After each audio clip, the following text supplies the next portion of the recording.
Pernah dengar nama Abu Nawas? Pasti pernah dong, sosok cerdik dari cerita-cerita jenaka yang selalu bisa mengakali rajanya. Tapi, gimana kalau saya bilang, citra Abu Nawas yang kita kenal selama ini mungkin keliru besar? Yuk kita bedah bareng-bareng, siapa sih Abu Nawas yang sebenarnya? Nah, ini dia pertanyaan intinya. Di satu sisi, dia dikenal sebagai pelawak jenaka. Di sisi lain, disebut penyair agung. Dua dunia yang beda banget, tapi kok bisa melekat di satu nama yang sama? Jadi mana yang fakta, dan mana yang sekedar legenda? Oke, kita mulai dari sini ya. Kita coba bandingkan dua wajah Abu Nawas. Sosok yang ada di cerita rakyat kita dengan sosok yang tercatat dalam buku-buku sejarah. Coba deh lihat, betapa kontrasnya dua gambaran ini. Di Asia Tenggara, di kita, namanya itu identik banget sama tawa dan kecerdikan. Tapi kalau kita geser ke tanah kelahirannya, Irak, atau kita tanya ke para ahli sastra dunia, jawabannya bakal beda banget. Di sana, dia adalah seorang maestro kata, seorang jenius sastra. Sebutan sebagai pelawak, wah sama sekali nggak dikenal di sana. Dan ini bukan opini sembarangan loh. Ensiklopedia Britannica, salah satu rujukan paling kredibel di dunia, sampai menyebutnya sebagai penyair Arab terbesar pada masanya. Bayangin, terbesar. Ini sebuah pengakuan yang jelas menempatkan dia di panggung sastra dunia, bukan di panggung lawak istana. Oke, sekarang kita coba jadi detektif sejarah. Kita lacak jejak hidupnya. Siapa sih sebenarnya pria di balik nama besar Abu Nawas ini? Jadi, nama aslinya itu Al-Hasan Ibnu Hani Al-Hakami. Dia lahir dari ayah Arab dan ibu Persia. Sejak kecil di Basrah, yang saat itu jadi pusat ilmu pengetahuan, bakat sastranya emang udah kelihatan luar biasa. Puncak ketenarannya itu terjadi di Baghdad, jantung peradaban dinasti Abbasiyah, di mana dia jadi penyair favorit Harun al-Rashid, ya karena kehebatan syair-syairnya.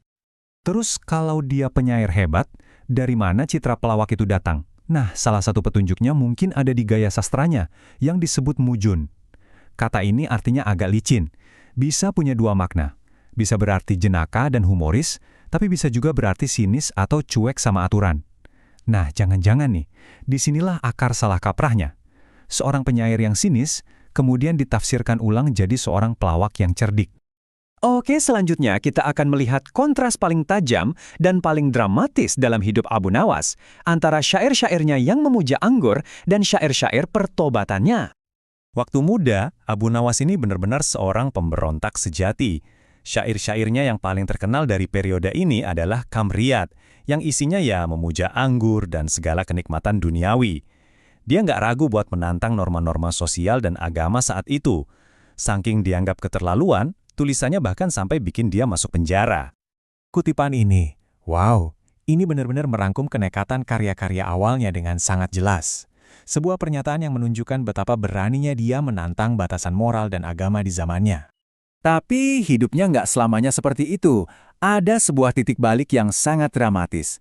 Menurut riwayat yang populer, suatu malam Lailatul Qadar saat dia sedang mabuk, dia didatangi seseorang yang kata-katanya itu langsung menusuk ke hatinya. Sejak saat itulah, Abu Nawas yang hedonis konon berubah total menjadi seorang ahli ibadah.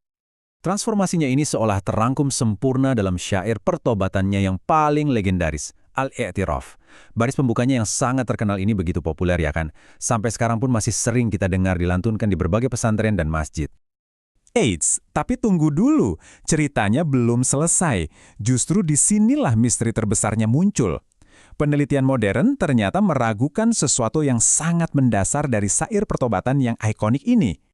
Jadi, pertanyaan besarnya adalah, syair yang begitu identik dengan pertobatan Abu Nawas ini, apa benar-benar karya dia? Yuk, kita lihat buktinya. Jadi begini, di satu sisi, argumen penolakannya kuat banget dari sisi teknis. Para ahli sastra Arab bilang, ada kelemahan dalam struktur syair ini, yang rasanya mustahil dibuat oleh penyair sekelas Abu Nawas. Syair ini juga nggak pernah ditemukan di kumpulan karya resminya.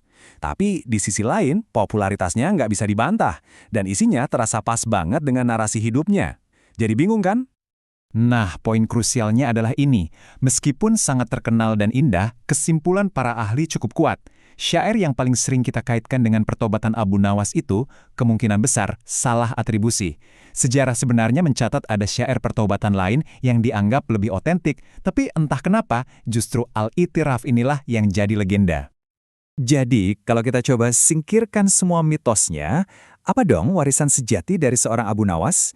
Siapa dia sebenarnya?